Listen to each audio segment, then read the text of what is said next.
Hello everyone, you are very warm welcome to our channel BL storyteller. और guys, आज मैं आपके साथ लिटिल एंड डीमन का नेक्स्ट पार्ट लेके आए हैं। चलो उसे शुरू करते हैं। इससे पहले मैंने आप लोगों के साथ आर शेयर्ड ओमेगा शेयर कर दिया है और स्ट्रेंज इंसिडेंट भी शेयर कर दिया है। उसके अलावा रन वन के 3 पार्ट शेयर कर दिए हैं, जिसका डिस्क्रिप्शन में लिंक है। लव स्टोरी टेलर चैनल पे जाके आप सुन सकते हैं। आज के पार्ट को हम शुरू करते हैं।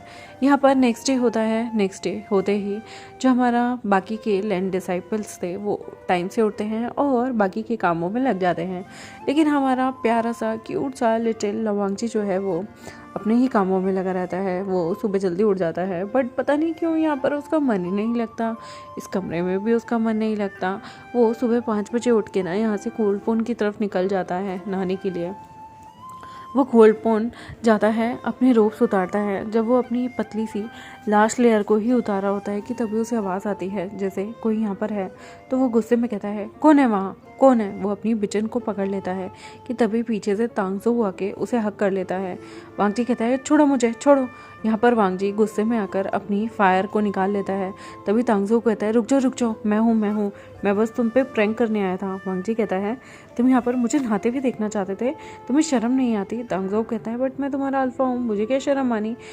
यहाँ पर उसे बहुत गुस्सा आता है, बहुत गुस्सा। लवांगजी का गुस्सा जैसे मानो आसमान फाड़ कर यहाँ पर तांगसो की छाती चीर देने वाला था। वो गुस्से में अपने हाथ में एक ज़ोरदार गोला लेता है और तांगसो की तरफ फेंक देता है। तांगसो उड़ता हुआ दूर जाके गिरता है। हालांकि वो किंग है, लेकिन जो वांगजी की पावर है ना, वो ऐसी है कि जिसके आगे कितनी भी स्पीड से चीज़ आ रही हो वो टिक नहीं सकती। वांगजी एक ऐसा डीमन है जो लाखों हज़ारों सालों में एक बार पैदा होता है।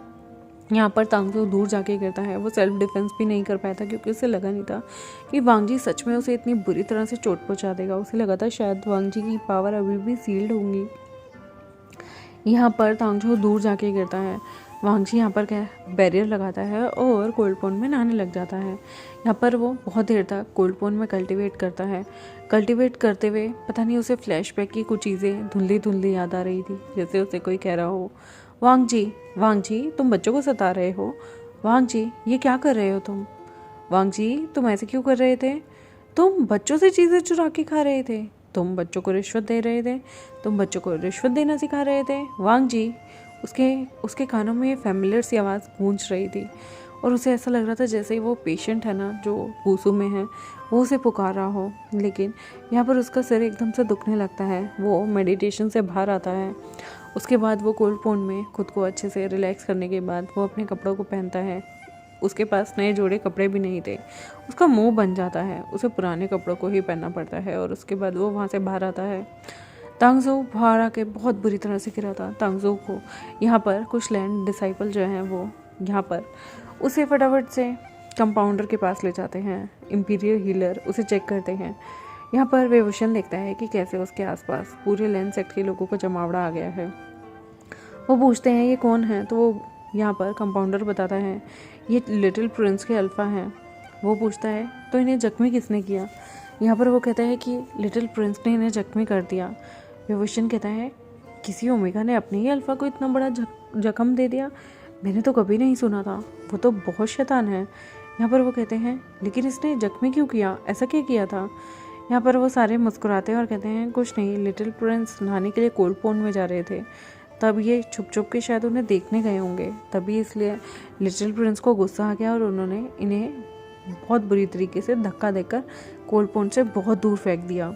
यहाँ पर मुस्कुराकर वेवोशन कहता है ओह, तो वो ओमेगा इतना गुस्सेल है, वो अपने ही अल्फ़ा को इतनी दूर फेंक सकता है। लेकिन अल्फ़ा और ओमेगा में तो मैंने सुना था कि वो मेटेड है, तो इनके बीच तो प्यार होना चाहिए ना, तो फिर उसने ऐसे कैसे फेंका। मतलब मैंने तो सुना है जब अल्फ़ा ओमेगा एक हो जाते हैं तो उनके बीच में बहुत प्यार हो जाता है और कभी भी कोई भी ओमेगा इस तरह से अपने अल्फ़ा को नहीं फेंकता।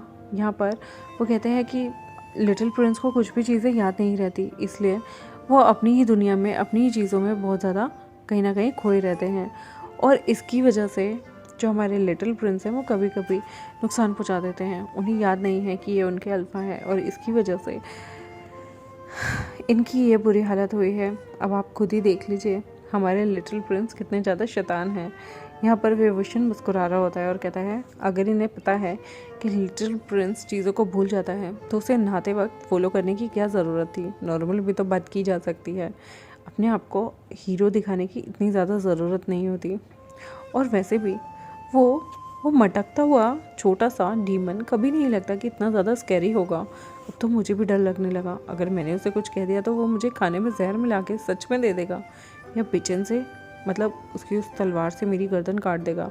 यहाँ पर लवांगची मटकता हुआ जाता है, पालक और कॉर्न का सूप बनाता है और वो सूप बहुत बहुत बहुत तगड़ी खुशबू दे रहा था।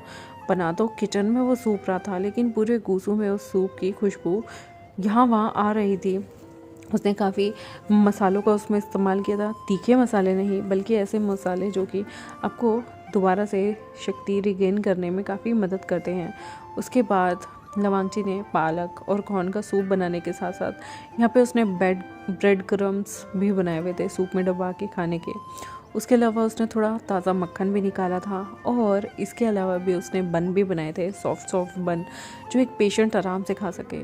उसे ये भी पता होता है कि तांगजो भी सेम जगह पर एडमिट है, लेकिन तांगजो के लिए तो वो मतलब पानी भी गर्म करके ना दे। वो यहाँ पर एक बड़ी सी बाउल लेता है, प्लेट लेता है और उसमें यहाँ पर वो मस्त तरीके से विभूषण के लिए खाना डालता है और मटकता हुआ वो वापस से यहाँ पर डॉक्टर के रूम में चला जाता है, सॉरी उस जगह चला जाता है जहाँ पे ये लोग एडमिट थे। और यहाँ पर तांगजो देखता है, उसे लगता है शायद वांगजी उसे मारने के लिए फिर से आ गया। फिर वो देखता है वांगजी के हाथ में कुछ खाने का आइटम है, तो वो कहता है ओह, तो अब तो मैं रियलाइज़ हो गया अपनी गलती का, फाइनली तुम मेरे लिए खाना लेके आए हो। वांगजी बड़े ही प्यार से उसकी साइड जाते जाते विभूषण की तरफ मुड़ जाता है और कहता है ये लो, तुमने कल कहा था ना खाना तुम्हें अच्छा लगा, देखा मैं तुम्हारे लिए ले आया। विंग कहता है मैंने कब कहा खाना अच्छा लगा। वांगजी कहता है तो फिर मैं इसे लेके जा रहा हूँ, खाना वही उबला हुआ खाना। यहाँ पर विभूषण कहता है नहीं नहीं दे दो, मैंने सुना कि तुमने अपने अल्फ़ा को इतनी बुरी तरह से इंजर्ड कर दिया, तुम्हें उससे सॉरी कहना चाहिए। वांगजी कहता है सॉरी माय फॉल्ट, और तुम भी एक अल्फ़ा हो ना, अगर तुम भी किसी ओमेगा को इस तरह से नहाते हुए देखोगे ना तो तुम्हारे भी यही हश्र होगा, और तुम्हारे ओमेगा ने तुम्हें नहीं पीटा तो मैं तुम्हें पीटूंगा, खबरदार कभी किसी पे गंदी निगाहें रखी तो। विभूषण कहता है नहीं नहीं मुझे मार नहीं खानी, और मैं ऐसी छिचोरी हरकतें बिल्कुल नहीं करता हूँ। अगर कोई ओमेगा नहाने जा रहा है और स्पेशली जब वो कोई मेरा ओमेगा नहीं है तो मुझे उसमें कोई दिलचस्पी नहीं है। यहाँ पर बड़े ही मुस्कुराते हुए लवांगची कहता है झूठ बोल रहे हो तुम, सारे के सारे अल्फ़ा लफंगे होते हैं एक नंबर के, जैसे कि ये है, इसको तो कम मार पड़ी है, इसे तो और पीटना चाहिए। यहाँ पर वो गुस्से में देखने लगता है तांगजो की तरफ।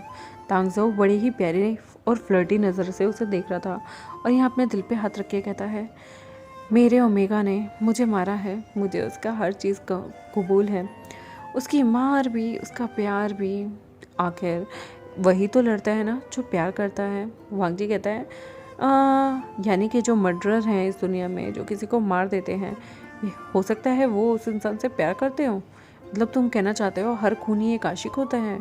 क्या बकवास बात कर रहे हो तुम, ऐसा हो ही नहीं सकता। यहाँ पर वो देखता है कि विभूषण अभी भी ढंग से सूप नहीं पी पा रहा था, तो वांगची यहाँ पर कहता है रुको रुको रुको, सब अपने ऊपर गिरा लोगे, वैसे भी तुम्हें चोट अच्छी ज़्यादा आई भी है, लाओ मैं तुम्हें पिलाता हूँ। यहाँ पर तांगजो कहता है हे तुम मेरे एम्प्रेस हो, तुम उसे कैसे पिला सकते हो किसी और अल्फ़ा को? वांगजी कहता है पता है कैसे पिला सकता हूँ, ये देखो ऐसे। यहाँ पर वो बड़े ही प्यार से फूके मार मार के विंग को तांगजो के सामने आराम से पिला रहा था। तांगजो ये बात जानता था कि लवांगची का जो अल्फ़ा है, मीटेड अल्फ़ा, ये इसके सामने ही बैठा हुआ है। तांगजो को बहुत जलन हो रही थी, बट वो बेचारा वांगची की वजह से काफ़ी ज़्यादा घायल हो चुका था। वांगची ने इसे बहुत दूर पटका था, जिसकी वजह से उसकी कमर में सच में बहुत तगड़े तरीके से चोट आई थी। उसे बहुत जलन हो रही थी। वांगची यहाँ पर विंग के बहुत पास आता है। जब विंग उस सूप को पी रहा था तो थोड़ा सा उसके एकदम फेस से निकल जाता है, क्योंकि वांगची से ये सूप की जो स्पून थी वो हिल गई थी। तो वांगची अपने ही हाथों से विंग के चेहरे को साफ करने लगता है। फिर वांगची और विंग की आंखें मिलती है और वो दोनों एक दूसरे को देखने लगते हैं। वांगची विंग की फ्रेगनेंस को देखकर कहता है तुम्हारी फ्रेगनेंस किसी से बहुत मिलती है, पर किससे मुझे याद नहीं आता। मुझे ऐसा लगता है जैसे हम कभी मिले हैं। विंग कहता है मैं किसी डीमन से नहीं मिला, लेकिन तुम्हारी खुशबू भी बिल्कुल जानी पहचानी लगती है, शायद शिजे की खुशबू ऐसी है। वांग जी मन में सोचने लगता है हो सकता है। यहाँ पर पीछे से एक लैंड डिसाइपल आता है और वो वांग जी का खाना भी ले आता है। वांग जी कहता है तुम यहाँ क्यों ले आए? वो कहता है मैंने आपको जिंगशी में ढूंढा बट आप वहाँ नहीं थे, तो एक डिसाइपल ने कहा कि आप यहाँ आ गए हैं, तो आप अपना खाना भी खा लीजिए। वांग जी कहता है ओहो, अब ये देखो ना, सारा ठंडा हो गया होगा, तुम भी ना यहाँ ले आए। वो पहले विंग का खाना फिनिश कराता है और फिर वहीं बैठकर विंग के ही बेड पर आराम से चौकड़ी मार के बैठता है और उसके बाद वो खाना खाने लगता है। वो बहुत ही प्यारे क्यूट तरीके से खा रहा था, बिल्कुल एक बनी की तरह। वांग जी को ऐसे खाता देख विंग हंसने लगता है और कहता है तुम बिना किस एंगल से प्रिंस लगते हो, तुम में एक भी ऐसे गुण नहीं है जो कि प्रिंस बन सको। और तांगजो, मैंने सुना है कि तुम डीमन वर्ल्ड के सबसे बड़े एम्परर हो, तुम इसे अपनी एम्प्रेस बनाना चाहते हो। इसको ये घूसू का प्रिंस किस एंगल से लगता है और तुम्हें लगता है कि ये तुम्हारी प्रिंसेस बनने लायक है? Oh my God. तांगजो को विंग की कही हुई बात बिल्कुल अच्छी नहीं लगती, क्योंकि जब से उसने वांग जी को बचपन से देखा है, वांग जी सबसे क्यूट और डीमन वर्ल्ड का सबसे खूबसूरत, सबसे ही ज़्यादा खूबसूरत डीमन है। तांगजो ने हमेशा से सोचा था कि वो एक खूबसूरत एम्प्रेस से शादी करेगा और वो हमेशा से ही वांग जी से शादी करना चाहता था। उसे विंग की ये बात बिल्कुल अच्छी नहीं लगती और वो बहुत एरोगेंटली कहता है देखो, ऐसी बात है कि तुम ना कल्टिवेशन दुनिया से हो, हमारे डीमन वर्ल्ड में क्या अच्छा है और क्या नहीं तुम सजेस्ट नहीं कर सकते, तुम हमारे मामलों से दूर रहो तो ज़्यादा अच्छा होगा। और वांग जी मेरी एम्प्रेस है, मैं किसी अपना एम्प्रेस बनाऊंगा नहीं बनाऊंगा, none of your business, so mind your own business. समझ में आई? वरना तुम समझ नहीं सकते कि मैं डीमन वर्ल्ड का किंग हूँ, एम्प्रर हूँ। मुझे कितनी कितनी चीज़ें मिल सकती हैं, मैं क्या क्या चीज़ों का इस्तेमाल कर सकता हूँ। मैं चाहूँ तो अभी तुम्हारा सर भी कटवा सकता हूँ, क्योंकि ये मेरी टेरिटरी है। जैसे ही वो ये बात बोलता है, लंजा कहता है एक्सक्यूज़ मी, क्या कहा आपने? आपकी टेरिटरी ना तांग वाली जगह है, ठीक है, ये लेंस की टेरिटरी है और ये हमारा मेहमान है। खबरदार जो इसकी तरफ ऐसे आंखों उठा के देखी। और मुझे तुमसे शादी नहीं करनी, मुझे तुम बिल्कुल अच्छे नहीं लगते, मैं तुम्हें अपना अल्फा नहीं मानता, मैं तुम्हें रिजेक्ट करता हूँ। सुन लिया, अब चले जाओ यहाँ से। यहाँ पर वांग जी ऐसे बोलता है तो तांगजो उसे देख के कहता है तुम कितने क्यूट लगते हो, स्पेशली जब गुस्सा करते हो। वांग जी कहता है मैं भयंकर भी लग सकता हूँ, तुम देखना चाहोगे मेरा वो रूप? तांगजो मुस्कुराता है और कहता है मुझे वांग जी का हर रूप पसंद है। वांग जी कहता है तुम कितने फ्लर्टी हो, मुझे तुम बिल्कुल पसंद नहीं हो, इससे अच्छा तो मैं इस कल्टीवेटर से शादी कर लूँ, पर मैं तुमसे तो बिल्कुल नहीं करूँगा। यहाँ पर यह सुनकर तांगजो को बहुत गुस्सा आता है, वो अपनी मुट्ठी भींच लेता है। विंग कहता है क्या कहा तुमने, मुझसे शादी? सोचना भी मत, मैं किसी डीमन से बिल्कुल शादी नहीं करूँगा, आंट यू तो मुझे अपने घर से निकाल देंगी। यहाँ पर लवांगची जो है वो आंट यू का नाम सुनते ही उसको फ्लैशबैक आने लगते हैं, वो पुराना टाइम जब भी सारे बैठ के हंसते थे। आंट यू यहाँ पर वांग जी को देखा करती थी और अपने दोनों बच्चों को उसे दूर रखने की हिदायत देती थी। आंट यू का नाम आते ही वांग जी को थोड़ा सा ऐसे सिर में दर्द होता है और वांग जी कहता है मेरे सिर में दर्द हो रहा है। विंग कहता है लगता है तुम कुछ भूलने वाले हो, कोई बात नहीं, ज़्यादा स्ट्रेस मत लो, चलो खाना खा लो। विंग आगे की तरफ झुकता है तो जहाँ पर उसे तलवार लगी थी उस जगह उसे दर्द होता है, तो वांग जी कहता है नहीं नहीं झुको मत, तुम्हें ज़्यादा तकलीफ़ होगी। और यहाँ पर तांगजो देख रहा था, तांगजो कहता है मुझे भी तकलीफ़ हो रही है, मुझसे तो किसी ने खाना भी नहीं पूछा, उल्टा मुझे यहाँ मारा पीटा और यहाँ पर बैठा दिया है, तुमने एक बार भी मुझसे पूछा मैं कैसा हूँ या कैसा नहीं। विंग कहता है तुम कैसे हो, ज़बरदस्ती के चेप होकर यहाँ बैठे हुए हो, मुझे तुम बिल्कुल पसंद नहीं हो, चले जाओ यहाँ से, मुझे तुमसे बिल्कुल शादी नहीं करनी, तुम मेरे अल्फ़ा हो ही नहीं सकते, इतनी गंदी मेरी चॉइस है ही नहीं, मेरी जो चॉइस होगी ना वो बिल्कुल डिफरेंट होगी, बहुत क्यूट होगी, बहुत अच्छी होगी।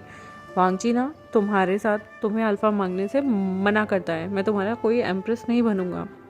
यहाँ पर तांगजो कहता है तुम कुछ भी कह लो, तुम्हारे ब्रदर और तुम्हारे अंकल जानते हैं कि तुम आने वाले टाइम में मेरी एम्प्रेस बनोगे, और ये चीज़ तो पहले से तय है, तुम कितना भी मना कर लो।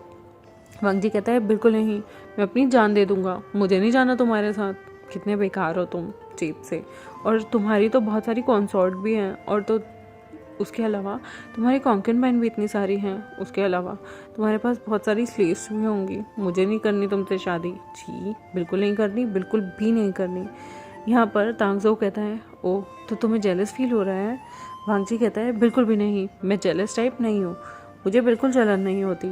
विंग यहाँ पर मुस्कुराता है और कहता है, वैसे मैंने एम्प्रर जी, मैंने तो सुना है कि ज़्यादातर जलन जो होती है वो ओमेगा से ज़्यादा अल्फ़ा को होती है। क्या आपको कभी किसी चीज़ को लेकर जलन हुई है? यहाँ पर अकड़ में बहुत ज़्यादा तांगजो बोलता है, जलन? मुझे ऐसी कोई चीज़ नहीं है जिसे मैं पा नहीं सकता, तो मुझे जलन किस बात की होगी? यहाँ पर वो बहुत एरोगेंटली ये जवाब देता है। तो विभूषण कहता है, ओह ऐसा है क्या? हो सकता है, बड़े लोग। वैसे भी मैं तो सेनापति हूँ, मुझे इन चीज़ों से फ़र्क ही नहीं पड़ता। बचपन से ही चीज़ें शेयर करने की आदत है। हाँ, कोई ओमेगा मिलेगा तो उसे कभी शेयर नहीं कर सकता, बट फ़िलहाल मेरे लिए मेरा काम, मेरे अंकल, मेरी फैमिली, मेरी चीज़ें, यही सबसे इम्पोर्टेंट है। और मेरा सिकरी यार जंगछा। यहाँ पर ये सारे नाम सुनकर वांगची को ऐसा लग रहा था जैसे सारी चीज़ें उसने पहले सुनी हुई हैं। थोड़ा उसके सिर में भी दर्द हो रहा था। यहाँ पर विभूषण कहता है, क्या हो रहा है तुम्हें? वांगची उसकी तरफ बड़ी भोली प्यारी क्यूट सी आंखों से देखता है और वांगची को ऐसा लगता है जैसे उसने पहले इसी तरह से कभी किसी को देखा है, इतनी ही मासूम आंखों से। वांगची यहाँ पर विभूषण के पास आता है और वो विभूषण से कहता है, पता नहीं, जब भी मैं तुम्हारे मुँह से तुम्हारे घर वालों के नाम सुनता हूँ मुझे ऐसा लगता है जैसे कुछ है जो मैं याद करना चाहूँ पर मुझे याद नहीं आता। विभूषण उसे बड़े प्यार से उसके चेहरे की तरफ देखता है, उसके चेहरे को अपने हाथों से बड़े प्यार से रब करता है और कहता है, तुम टेंशन मत लो, मुझे पता चला कि तुम्हें एक बीमारी है, तुम चीज़ें भूल जाते हो, तुम्हें चोट आई थी। वैसे तुम चीज़ें ही भूलते हो या तुम्हारे दिमागी संतुलन में भी कोई खराबी आई है? वांगची यहाँ पर ज़ोर से उसे मारने लगता है, तुमने मुझे पागल कहा?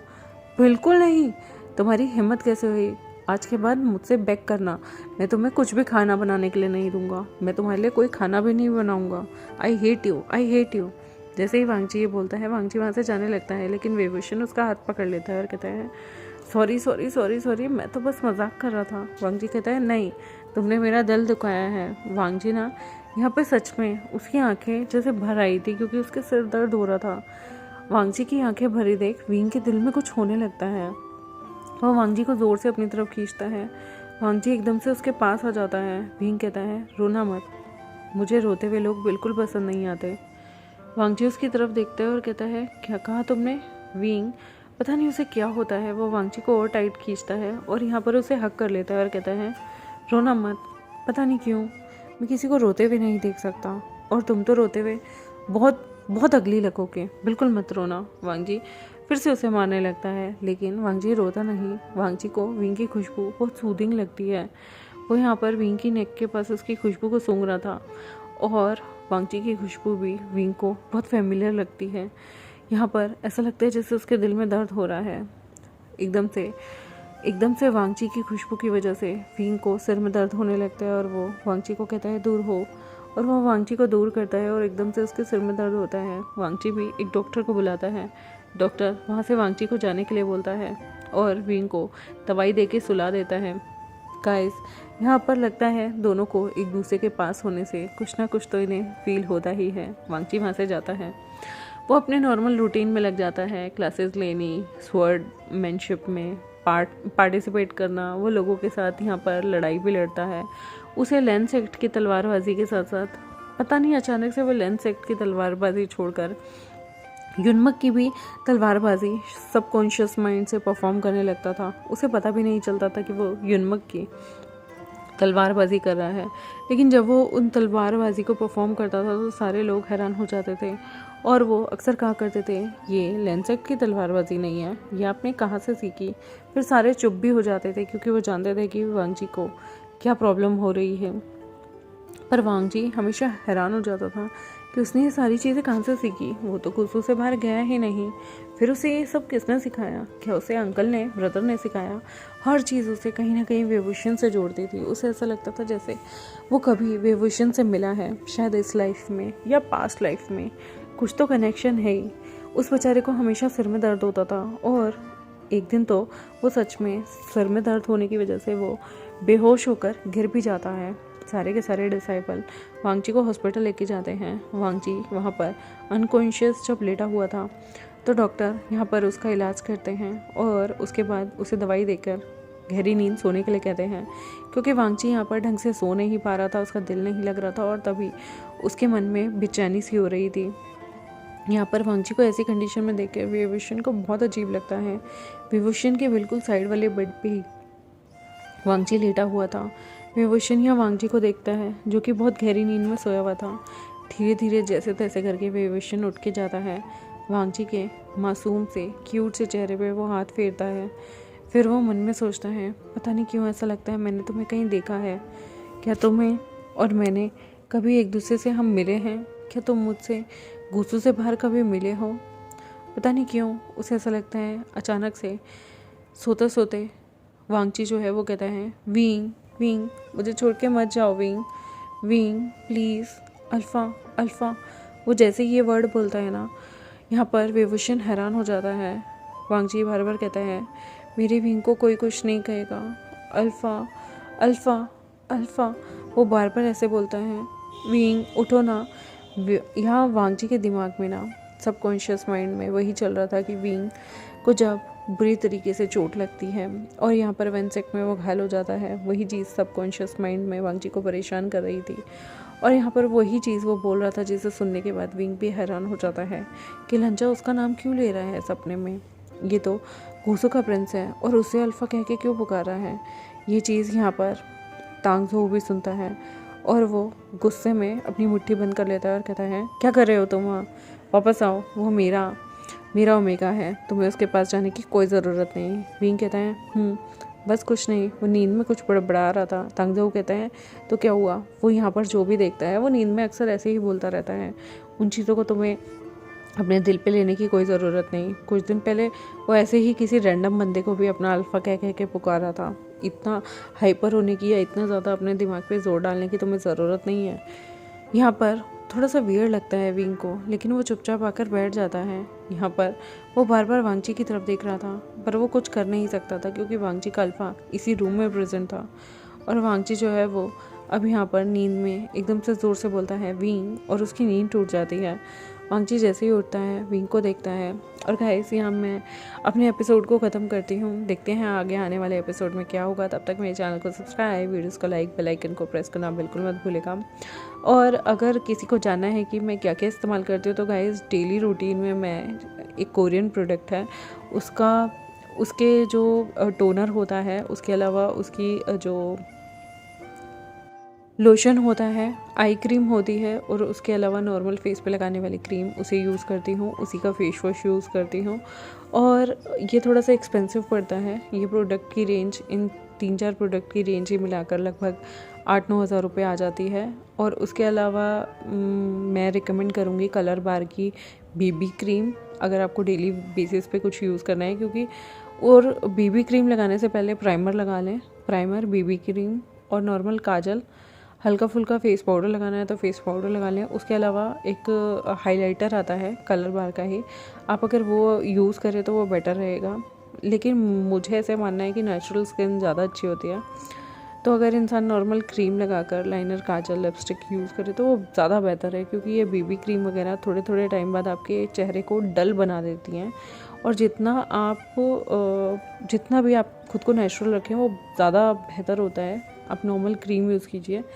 फाउंडेशन और आपका ये जो फेस पाउडर वगैरह होता है वो लोगों को और भी ज़्यादा काला, थोड़ा एजेड ऐसा दिखाना शुरू कर देती हैं। इसलिए इंसान को ये चीज़ें आई गेस अवॉइड करनी चाहिए। मेरा ये मानना है जितना नेचुरल लुक होगा उतना ज़्यादा बेहतर दिखेगा। और उससे पहले डाइट पे ज़्यादा ध्यान देना चाहिए। अच्छे चावल, दाल, सब्जी खानी चाहिए जिसकी वजह से आपके फेस पे ग्लो आए। और सबसे ज़्यादा पानी पीना चाहिए। अगर आप दिन में 3 से 4 बोतल पानी पीते हैं तो आपका फेस इतना ग्लो करेगा कि मुझे नहीं लगता किसी को फाउंडेशन लगाने की ज़रूरत पड़ेगी। Thank you very much. मिलते हैं आपसे नेक्स्ट एपिसोड में, तब तक के लिए बाय बाय।